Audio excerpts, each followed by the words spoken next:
Hari ini akan kita lanjutkan yaitu tentang membahas analisis novel dengan judul Sengsara Membawa Nikmat. Ya, novel ini akan dianalisis oleh Yusuf dan Asfim dari kelas 12 IPS 1. Persilakan.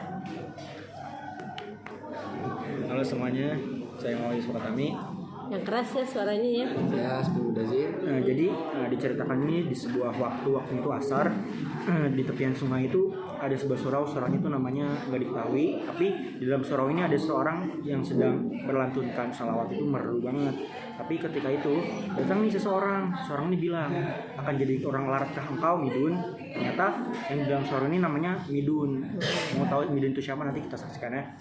Tapi ternyata si Midun ini menjawab tidak. Maun, berarti yang di luar surau ini ternyata adalah Maun. Nah, Midun bertanya, dari manakah engkau Maun? Ternyata si Maun ini baru saja kembali dari pasar. Ternyata di pasar itu sedang diadakan yang namanya olahraga sepak raga. Maun ngajak Midun untuk pergi ke pasar. Jadi si Midun ini nolak. Kenapa kok bisa nolak? Ternyata pas beberapa waktu yang lalu itu saat sedang diadakan kenduri di surau ber-12 itu, Midun, Maun sama teman-teman lainnya itu duduknya di barisan depan. Makanan yang dijajarin nama dia itu banyak banget. Tapi ada seorang yang orangnya tinggi, namanya bangsawan lah, namanya Kacak nih.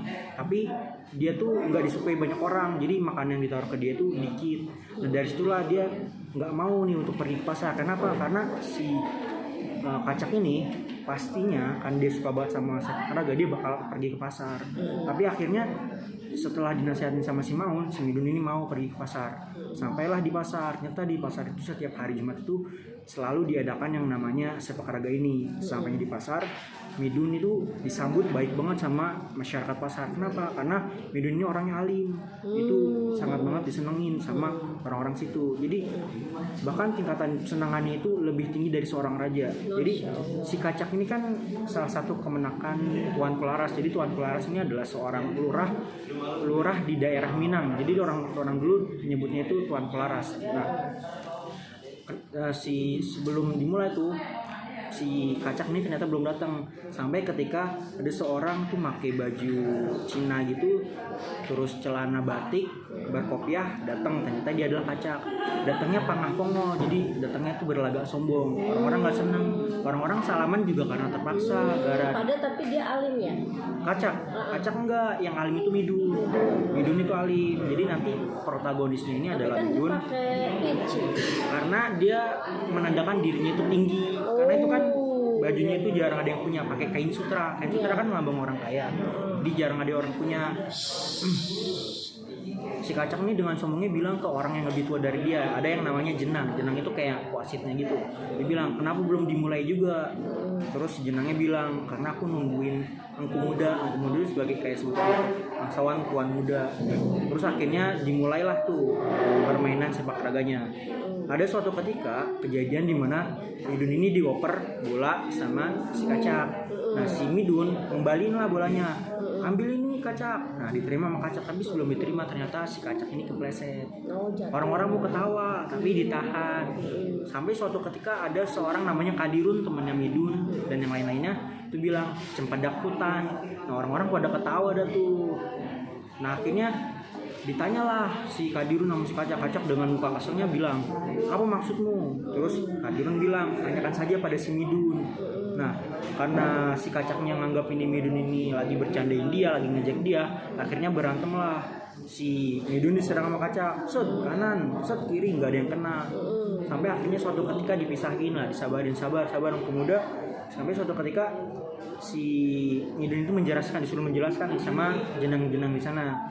Dijelaskan bahwasanya cempedak hutan itu bukan berarti mengejek, tapi mereka itu teringat suatu kejadian ketika mereka itu lagi rame-rame di hutan lagi cari buah, tapi ada suara, dikira suara harimau, ternyata yang jatuh cempedak hutan. Wah, bukannya tambah berhenti ketawanya, malah tambah kenceng ketawanya. Akhirnya permainan itu diberhentikan karena sudah petang. wah omongan-omongan warga nih sama masyarakat anak-anak kecil udah mulai ramai nih. Kan kita tahu nih bahwasanya tadi mereka berkelahi tapi si Midun ini jago banget ngelaknya. Ternyata si Midun ini ahli bela diri pencak silat. Gimana kok dia bisa ahli bela diri pencak silat? Ternyata bapaknya Midun ini dulu pas kecil pengen Midun itu belajar silat. Dicarilah orang paling masyhur jago silatnya yaitu Haji Abbas. Tapi Haji Abbas ini gak mau nerima. Kenapa? Diserahinlah ke pendekar sultan namanya. Sama pendekar sultan diterima. Tapi ketika udah selesai berlatih sama pendekar sultan nanti akhirnya bapaknya si Midun ini masih belum puas. Makanya dia kayak bikin suatu siasat di mana Midun harus bisa belajar sama Haji Abbas. Maka diserahkanlah suatu cerita Midun disuruh nyerang Haji Abbas. Terus Haji Abbas marah ke Midun. Apa maksudmu menyerang bapakmu? Jadi orang-orang itu kalau orang lebih tua dan dekat itu nyebutnya bapak. Terus dipanggillah bapaknya Midun, dijelasin. Akhirnya si Haji Abbas ini bisa luluh dengan tingkah jenaka bapaknya Midun. Akhirnya belajarlah tuh Midun sama si Haji Abbas. Sedangkan si Kacak yang seorang yang lebih tinggi ternyata nggak diterima sama Haji Abbas karena tingkahnya itu. Malah akhirnya Kacak ini berlatihnya itu namanya olahraga seni bela diri yang namanya Starlak. Nah, udah tuh suatu ketika jadi di Minangkabau itu ada adat yang namanya ngelirik, menyabit sawah gitu. Nah, suatu ketika sawah bapaknya Midun ini kan anak yang biasa-biasa aja, bapaknya petani, ibunya biasa-biasa aja. Dia itu ngadain yang namanya ngelirik sawah ini, dan ketika itu ramai orang yang datang ke dia karena ya dia baik hati, bapaknya juga baik hati. Tapi bertepatan di hari itu istrinya Kacak itu juga lagi ngadain hal tersebut. Wah, tambah panas si Kacak. Kenapa orang-orang gak mau datang ke tempat dia, malah justru datang ke tempat Midun. Sampai akhirnya wah panas segala cara dilakuin untuk yang ngebunuh si Midun, tinggal sukanya. Suatu ketika nih di pasar ada orang gila, salah satu keluarganya Tuan Pelaras, jadi keluarga kaya juga. Tuan Pelaras kan keluar di sana. Ada namanya Pak Inu. Pak Inu ini gila, udah gila-gila bawa pisau ke pasar. Di pasar dia ngamuk. Ya mau nggak mau harus diberhentiin sama si Midun. Tapi pas diberhentiin itu cuma dia ngelak-ngelak doang, nggak ngapain sama ngelepasin pisaunya. Tapi dia dituduh sama si Kacak dia ngelukain si Pak Inu. Emang luka, tapi lukanya gara-gara jatuh. Akhirnya dibawalah dia sama Dubalang ini kayak penjaganya di sana. Dibawa ke kantornya Tuan Pelaras, yang akhirnya si Midun ini malah justru dihukum, disuruh kerja kandang, nyabut rumput selama 6 hari. Wah, selama 5 hari itu dia disiksa tuh sama si Kacak karena si Kacak yang ngawasin. Di hari ke-6 tuh ketika Midun udah gak kuat lagi, wah diituin parah sama si Kacak.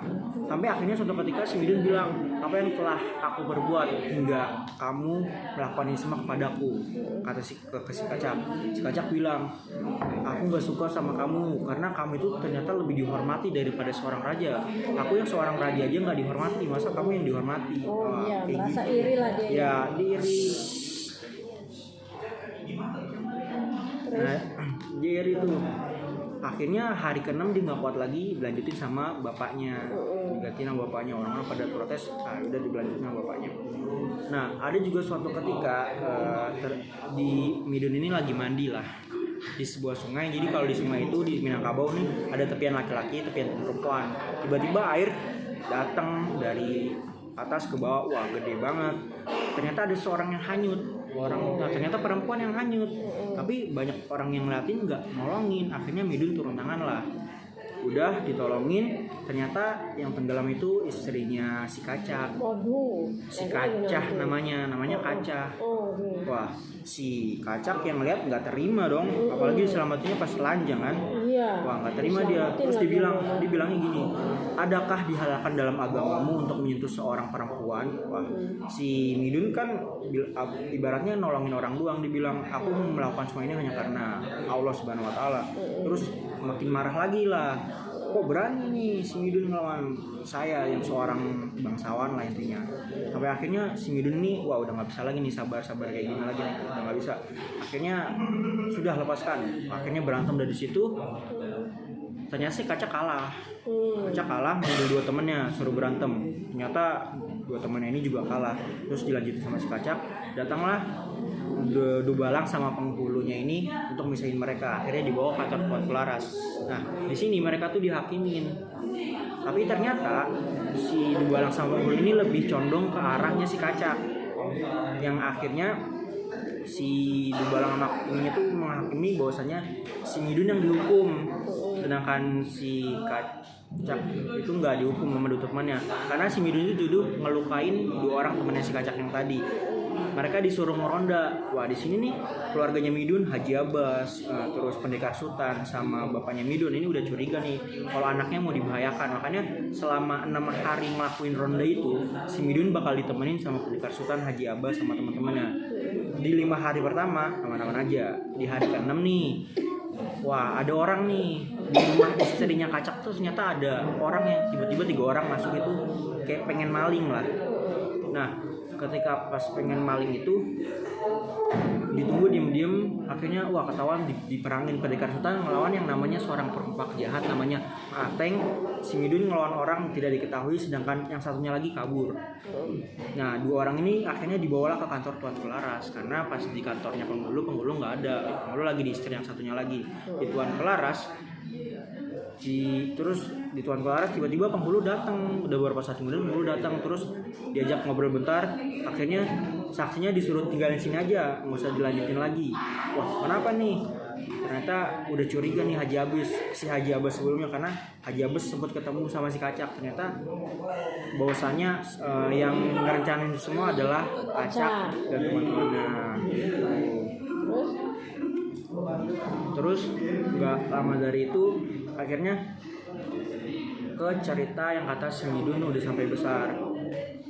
Midun ini pernah yang namanya ketemu sama seorang cewek namanya Halimah, sampai akhirnya dia menikah.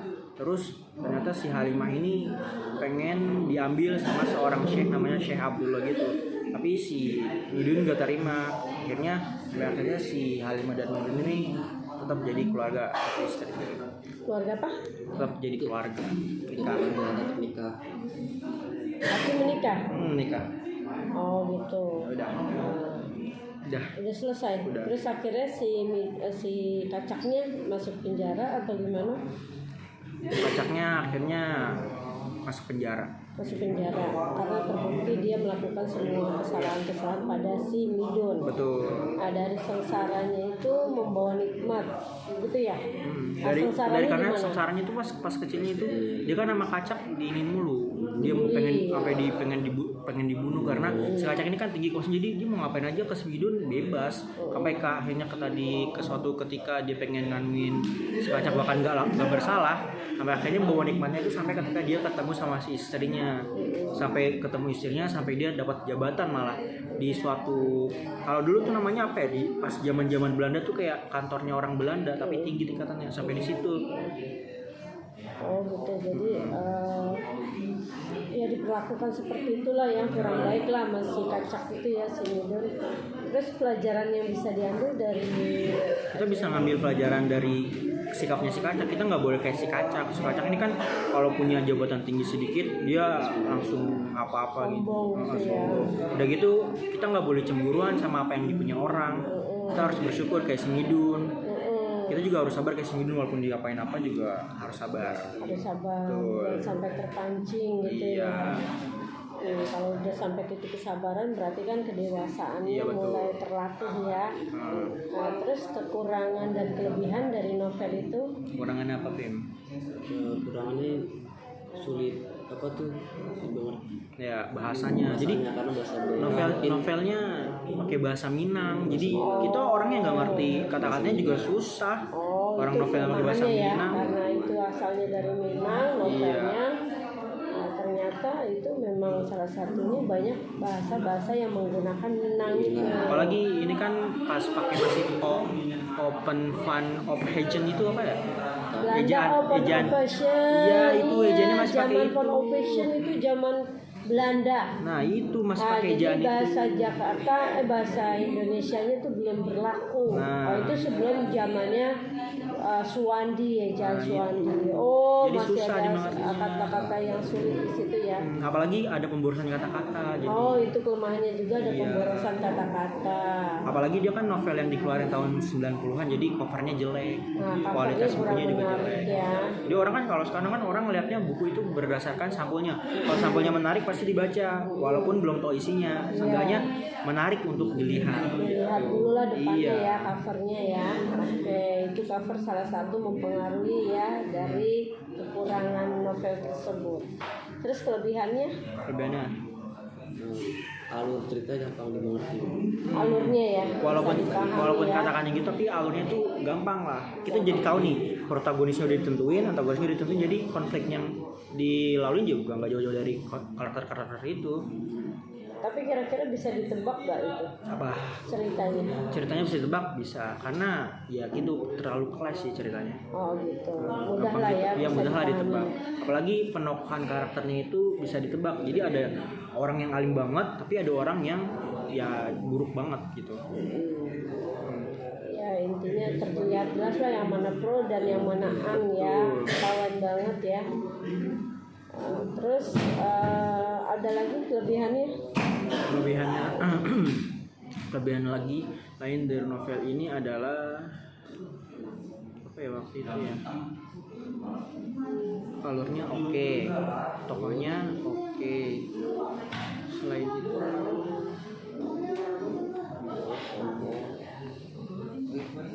gak ada sih. Gak ada ya, itu aja ya, baru sementara itu ya. Oke, berarti ada kekurangan, ada kelebihan. Oh ada Apa tuh? banyak pesan moral. Dia pakai banyak peribahasa gitu dalam Oh, novelnya. apa itu misalnya? Misalnya itu ada ilmu padi. Oh iya, Ya, makin ilmu tinggi padi, harus makin menunggu ya. Pokoknya dia tuh banyak ngasih pesan-pesan moral dalam novelnya itu. Karena banyak banget peribahasa-peribahasa yang dikeluarin. Apalagi kayak nasihat-nasihat orang tua zaman dulu kan. Banyak banget itu yang dikeluarin. Pokoknya kalau ngebaca itu kayak novel-novel klasik lah. Oh, novel Iya, novel lama klasik lah ya. Pesan kamu, menurut kamu gimana dengan novel ini? Novelnya bagus sih, kita bisa ngikutin alurnya. Terus banyak banget pelajaran yang bisa diambil. Iya, pelajaran. Betul, apalagi kayak bisa jadiin sebagai referensi untuk kita misalkan mau bikin buku gitu kan, ada banget kata-kata yang bisa kita kutip. Itu bisa banget. Itu bisa dipakai ya, Iya. digunakan ya. Intinya ada faedah. Ini atau juga manfaat. ada filmnya kalau nggak salah, film Ajab dan Sengsara. Sengsara Membawa Nikmat, Sengsara ada filmnya. Membawa Nikmat. Iya, Kalau nggak betul, salah ada. filmnya Si Midun ya. Iya, Nah, Si Midun itu ada film. Udah lihat filmnya? Dah, Udah lihat filmnya? masih cuma sedikit doang. Sekilas doang ya. Oke. Bagus, terima kasih Yusuf dan Sama-sama. Asfim. Sudah menceritakan ya tentang novel salah satu yang di Indonesia yang harus kita jaga dan lestarikan. Di situ ada kekurangan dan kelebihannya dan sudah dijelaskan secara rinci. Untuk kebahasaannya dan strukturnya akan Ibu lihat di PPT. Terima kasih Asfim dan Yusuf. Sehat selalu, sukses selalu buat kalian. Amin. Amin.